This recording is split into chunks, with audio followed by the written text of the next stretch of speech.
What's up, everybody? Craftopia guide for you. I'm going to show you a couple different automations that I use that'll make your life a little easier in the game. So, I'm going to start out with what age progressions you need to be through, and we'll go through each automation, and then I'll show you how to build them. So, let's get into it.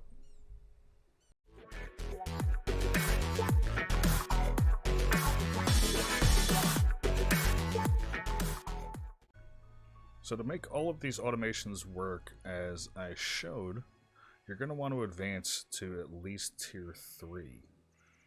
So as you can see, we don't have everything unlocked in the first stage. So I am doing this on creative, so I don't need the materials, but you can see here what you need to advance to the next age. And you do that at the altar of civilization. So we're going to progress, and I'll show you what needs to be unlocked to make these work. One of them is going to be the conveyor belts, but one thing that's nice is on the starting island, Anubis' island up top is already surrounded by conveyor belts, so that kind of saves you a little bit of time. You can just get up there, destroy one, there you go. But you see, the Frontier Age unlocks your steel treasure chests. Steel chests. It also unlocks the monster prisms that you're going to need, and the small generators for making the battery farms. It also unlocks your sprinkler. And a couple other items that are also useful. But we will progress to the next age, which will unlock our droppers and our absorbers, which you are going to need if you want to automatically pull things into your chests. Alright, so we got a couple different ones going here. We have a very simple little wheat farm. We have a money farm. And we have a crocodile farm, which you can use multiple animals on this. It gets a little tricky with the crocodiles because they do take up a lot of space. And we have a battery farm again with the crocodiles, just because I have them going over there, so I decided to use them here as well. And that is the 4 that I'm currently using. And I will start going over on how you can build each individual one.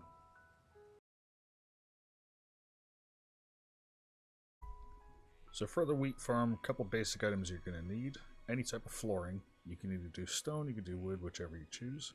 You're going to need one conveyor belt. You're going to need a reaping machine. And you're also going to need your wheat fields.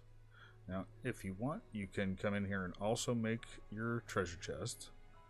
And you can make your absorber. That can all be done on a crafting bench. And for our platform, you can see I went a little bit wide with it. You could make it as simple as you want. But what we're going to do is make a very skinny platform here. Set up one above it. And then we're going to take our conveyor belt, place that down, and place one more platform here for them to land on. Then we're going to go grab our wheat farms and drop them on the conveyor belt themselves. And as you see, it floats forward. Now you can stack these on top of each other. You can stack up to 8, but like I say, it gets a little squirrely once you start getting above a certain number, so I just do 5. But then afterwards, if you want, you could get rid of the conveyor belt and all that stuff, because you really don't need it anymore. But you can see these need to be watered. So, what you want to do is make a sprinkler, which is pretty easy to make. You can make it in a crafting bench. You need 5 cogwheels and 20 buckets of water. And then once you make your sprinkler system, simply take it, place it anywhere, and it will automatically water these 5 plots. Then what you can do is you can take your reaping machine, throw that down on top, come back over here to our flooring, and you can now take your chest, drop your chest down, take your absorber, throw your absorber on there, That way, everything now, that might actually be a little bit too far away. You may have to adjust it, like I said before. But now, every time it harvests the 5 plots of wheat, the absorber will automatically suck whatever is in this square into that chest. And that's a very simple way to make a wheat farm. Like you see, I put this one a little bit closer. You could actually even move it closer if you want, because sometimes it does not absorb all the way. That's going to be just to kind of play around, figure out. You see, it did suck a couple of them in there. But that's a very simple way to make a wheat farm. Like I see, you can make this as simple as you want. It takes up virtually no room at all. And next, we will move on to how to make our money farm.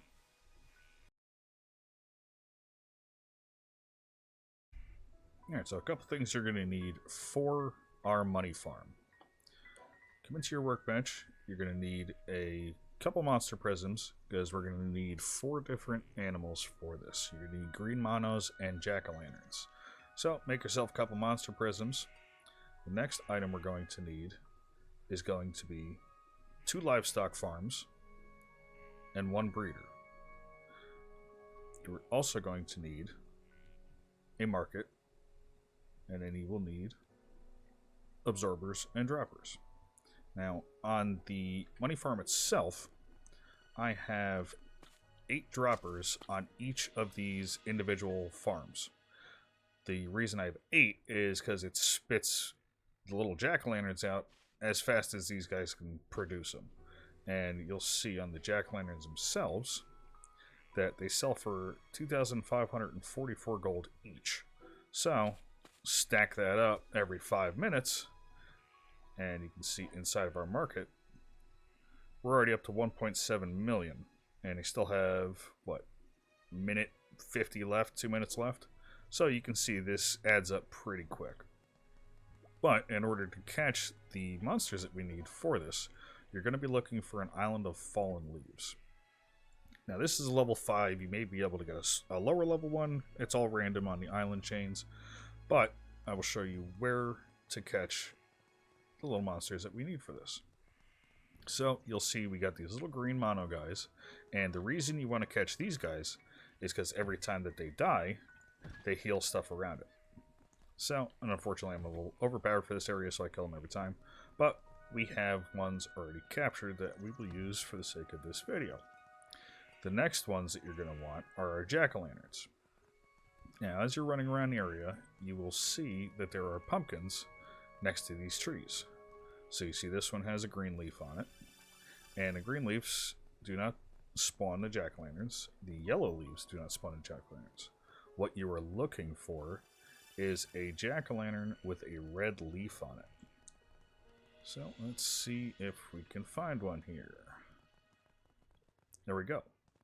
You can see this one right here has a red leaf. As you approach it, it will turn into a jack-o'-lantern. Now, you got to get these guys down to purple health. Unfortunately, I'm probably going to kill them as soon as I hit it. But then take your monster prism and catch them. Yeah, see, I just critted it. But we have a couple caught for the sake of making this video. But let's head back and we will make our farm. I suggest also building this in the shallows, because you can see when this little green mono here dies, which is our key, he heals the 2 guys that are inside of our little farming facilities. So, for the sake of this, we're going to run over here to another shallow and start building our platform. So, pick a good spot. You're going to want to go at least a 3x3. Because the key here is you want to eliminate this one in the center, equip some walls, and you're going to build kind of a little pit here. That way the little mono, once he falls in the water, he can't actually get out and run away on you. Alright, so we've got our pit. Next, what you're going to want to do, add another platform up top here, because this is where our breeder is going to sit.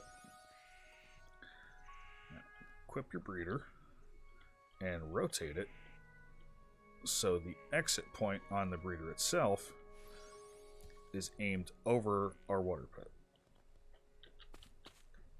Once you have that set up, grab your captured green monos, and you're going to need 2 more for this.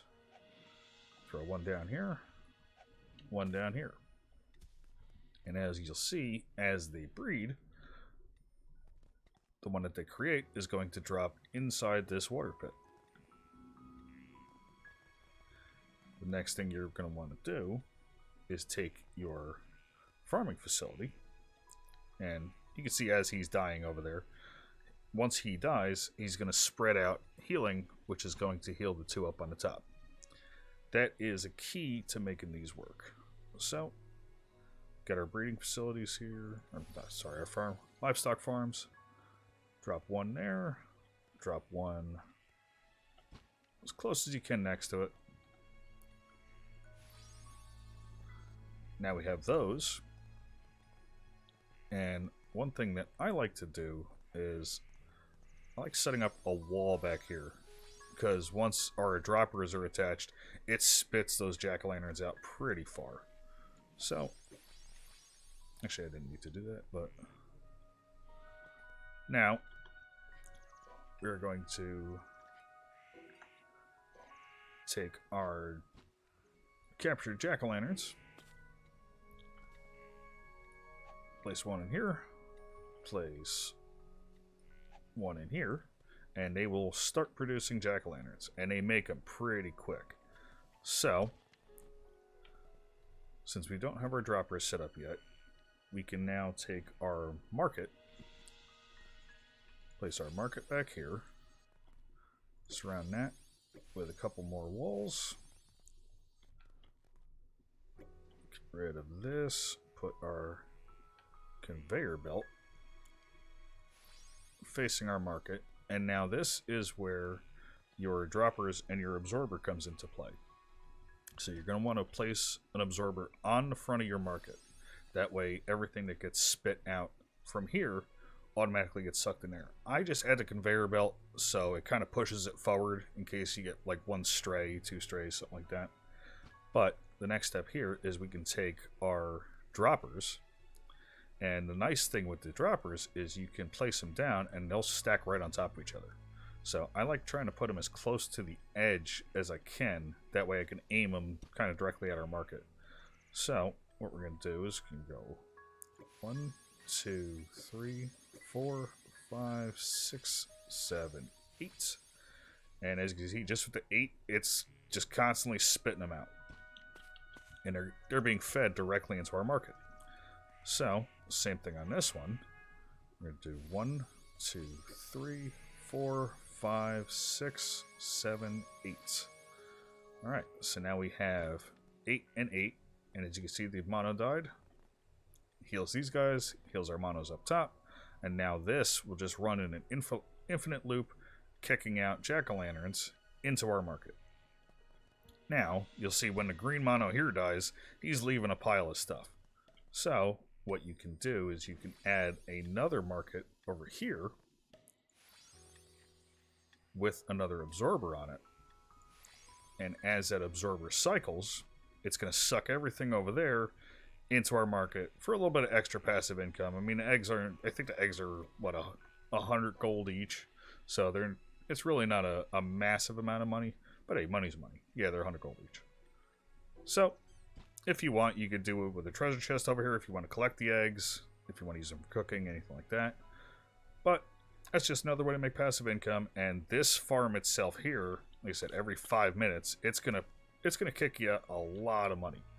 So here, just with 2 stacks alone, it's at 3,076. So like I said, every 5 minutes, it'll kick you at about 1.5 to 1.7 million, depending on how much goes in there during the cycle.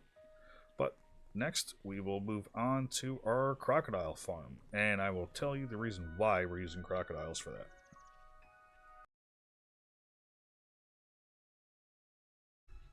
So next up is going to be our crocodile farm.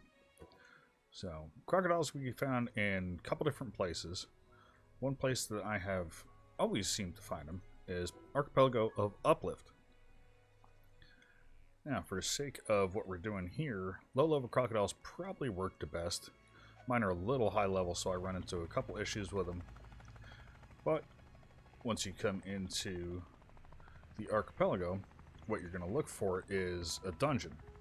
Now, the one that I have noticed that always has crocodiles is the dungeon on the coast. It'll spawn crocodiles right outside the entrance. And with our monster prisms, you're going to go over, get it down to purple health, and capture it just like you did with the monos and with the jack-o'-lanterns. And here we go, can already see crocodile. This one's actually not near the dungeon, so. But, like I said, along the coastline, and Archipelago Uplift is where I have found these guys the most. But after you get them down to purple, catch your crocodiles, we'll go back to base and start building our crocodile farm. Alright, so now that we're back at our home base, the next item you're going to need for this farm to work is you're going to want to go down in your workbench to cooking facilities, and you're going to want to make a large pot. So, craft your large pot, make sure you have your green monos, and you'll see that underneath we have the large pot instead of the water trap like we did for the monos, because crocodiles, of course, can swim. So, this one is a little bit more extensive than the others, but works under the same principle.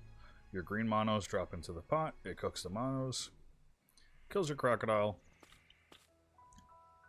or heals your crocodiles, and then your crocodiles, as they breed, will fall into this pot. And we can set up another set of droppers over here into an absorber into a chest. Or if you want, you can throw them right into a market.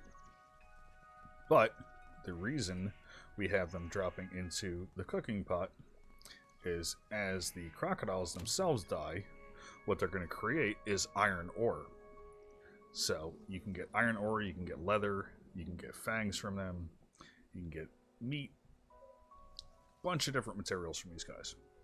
And it's a lot of good materials. So this serves a multi-purpose of getting iron, getting leather, getting fangs, whatever you need. And once you get the washing machine, if you just want to make base iron ingots for whatever you have to make, then there you go. You can use a washing machine, remove all the enchantments, everything else that is on the dangerous crocodile ore. But for the most part, the ore itself has decent stats. So, as you can see, it's attack 15, attack 10, minus 5 defense, which your armor will make up for, but your physical critical damage plus 15%, and physical critical chance plus 10%. So if you're a DPS class, that works out really, really well. And you can see, you get your leather, you get your meat for your consumables. But let's go over and I will show you how we go about building this one. So, just like before, we need a platform to work with. I always start out with a 3x3 and expand as needed. But for this one, we are going to need multiple layers. And the reason for that is, as you can see, we have 2 cooking pots and our monos up top. So, let's expand our platform so we have some extra room to work with here. Now, the monos up on the top can get a little tricky when you're trying to place them. So, let's add another platform here. And now, this is where your cooking pots are going to come into play. So, we're going to set up one down here underneath our platform, so our breeder, same thing like our monos dropping into the water. This time, we're going to have stuff drop into the cooking pot. Because unfortunately, crocodiles can swim. So, we take another cooking pot, set it up over here. And I said positioning on this one can get a little tricky, but same basic principle. Set up your breeders, and now what we're going to do is we're going to take our green monos,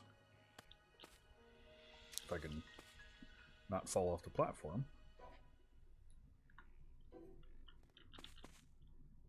and we're going to start by putting our green monos into our top breeding facility. Now, as they do their thing, they're going to drop into the cooking pot, and then die.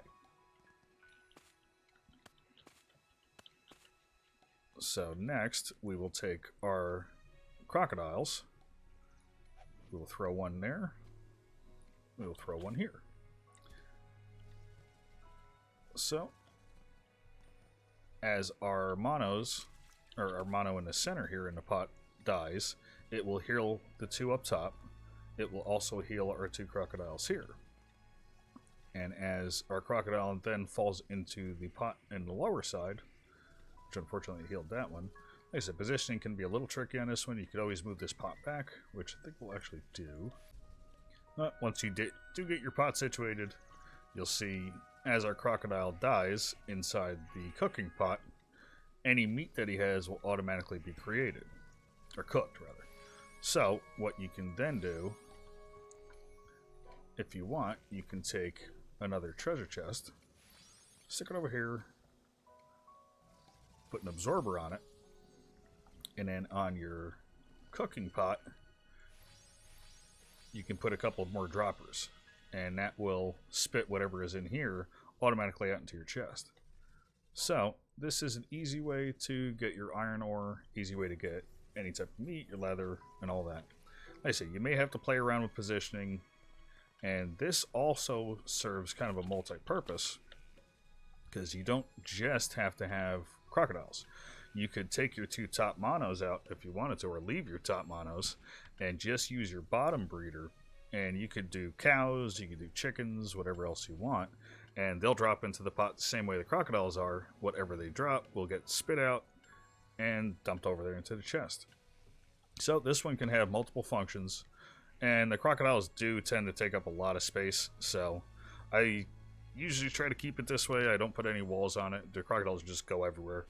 But that is a very simple crocodile farm. Easy way to get iron, easy way to get leather, and you can even set it up with another market if you want for some passive income. So next we will go on to our battery farm.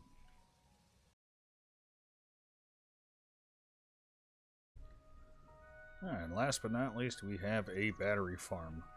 Now, I'm using crocodiles simply because I had the crocodile farm over there, so I had an abundance of crocodiles that I could just kind of use monster prisms on, catch as many as I needed. But same concept as the others. You're going to need your breeding facility with your two monos, and now you're going to need your generators. And the pot underneath, because you need the monos to die somehow, and this is a little too far away for the green mono on the die, or the bottom to die, so you can then heal your other crocodiles. You could probably set it up all on one platform, but for the sake of this build, I did it on two. But let's move off to the next location, and I'll show you how to build this one. Alright, so start with your platform. This one's going to need to be a little bit wider because you got a lot going on over there. But you're going to need your two levels, just like we did before. So I'll set that up.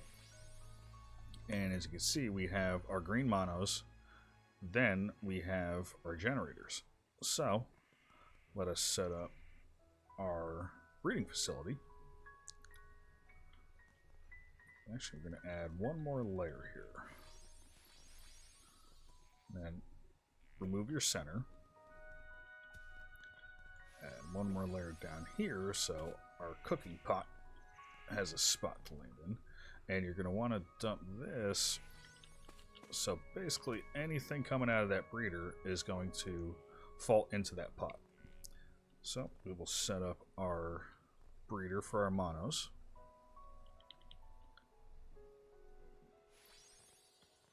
Set it up just like so. That way our monos drop into our pot. And our next step is we are going to set up our generators. Now these can get a little tricky sometimes trying to place them. It's a lot easier to use the grid system to do it. It's G on keyboard. I believe it's up on controller. But you want to space these out. And you can see if they get too close to each other, they will kind of clip and bump into each other. But now we have our breeding facility for our monos drops into a pot. We will have whatever animals you choose in here. for the sake of doing this, I'm just going to throw some crocodiles in there to show you guys how it works. When our mono drops in here, as he dies, he will heal whatever you have in here, and you will have an infinite loop of these guys running to make your batteries. Now what you can do here is take your droppers, throw a dropper on the front of each generator,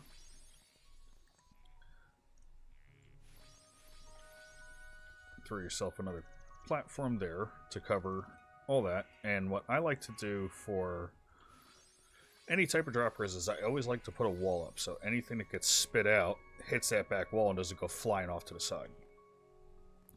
So the other step you can do, instead of keeping this a wooden platform, what you can do now is to kind of help yourself a little bit, take out your conveyor belts and have them all aim in one direction.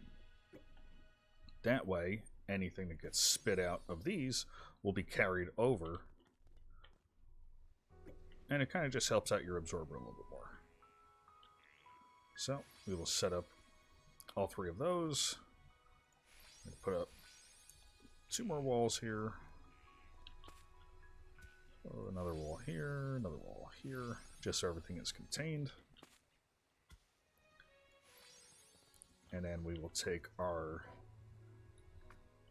treasure chest, put it at the end. I keep calling it a treasure chest, but it's just a chest. Take our absorber, throw our absorber on the chest, so everything spit out of our generators hits our conveyor belts, travels down, automatically goes into our chest. And now we will start placing our monos and our crocodiles.